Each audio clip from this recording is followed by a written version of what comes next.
उत्तरम यत् समुद्रस्य हिमाद्रश्चैव दक्षिणम वर्षम तद भारतम नाम भारती यत्र संतति। अर्थात समुद्र के उत्तर और हिमालय पर्वत के दक्षिण में जो देश है उसका नाम भारत है, जहां निवास करने वाली संतति भारतीय कहलाती है।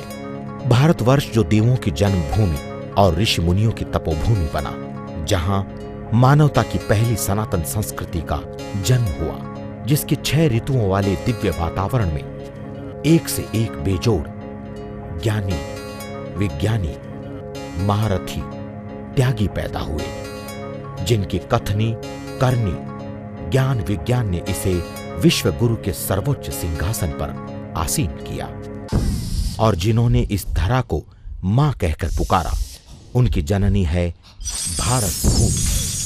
इसकी वैभवता और समृद्धि को देख न जाने कितनी आक्रांता आई, लेकिन मां के सपूतों ने इसकी रक्षा करते हुए उठने वाली हर उंगली को जमींदोज कर दिया। उन्हीं में से एक व्यापारी बनकर आए अंग्रेजी हाथ को पहचानने में हमसे भूल हुई। उन्होंने आस्तीन के सांप की तरह ऐसा डसा कि कई दशकों तक उसके विरुद्ध आवाज उठाने की हमारी हिम्मत ही जाती रही।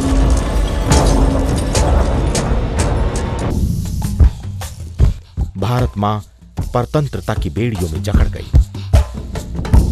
बिठूर के राजमहल में नाना साहब पेशवा, अजीमुल्ला खान, मौलवी अहमद शाह, रंगोजी बापू और तात्या टोपे के बीच गुप्त मंत्रणाएं प्रारंभ हुई।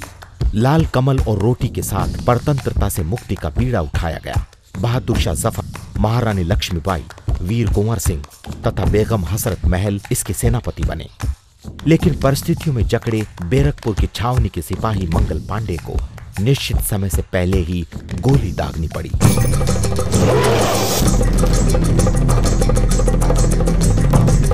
और इस तरह 29 मार्च 1857 को स्वतंत्रता संग्राम का श्री गणेश हुआ। फिरंगियों को भारत से खदेड़ने के लिए सभी वर्गों, समुदायों, जातियों ने एक होकर अपने अस्त्र शस्त्र उठाए।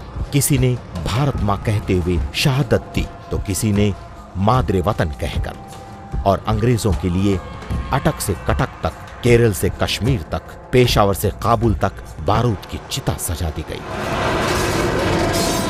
ये जंग किसी की स्वार्थ लोलुपता नहीं थी तो सिर्फ अपनी पुनीता माता की परतंत्रता की बेड़ियों को तोड़ फेंकने की जंग, जिसके हम पुत्र हैं।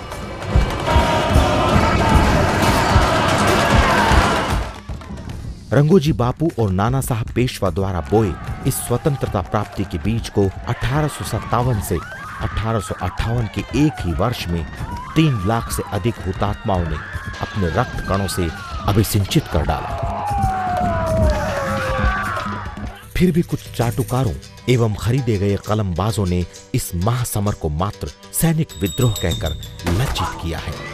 उन देशभक्तों को बदनाम करने की कोशिशें की हैं जिन्होंने मौन मूक शहादत का लाल सहरा पहने अपने लहू का कतरा कतरा न्योछावर कर दिया।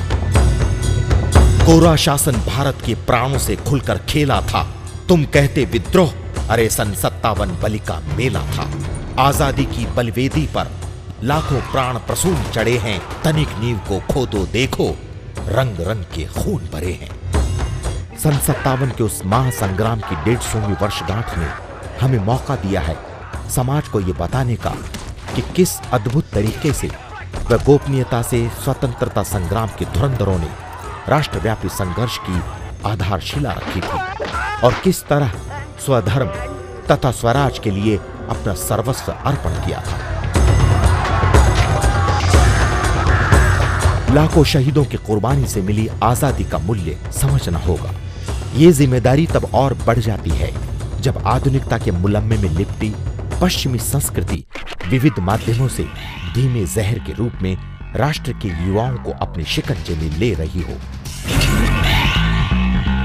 ऐसी ही सांस्कृतिक पथ भ्रष्टताओं से नागरिकों को दूर रखने का पीड़ा उठाया है संस्कार भारती ने। अपने कार्यक्रम नमन 1857 के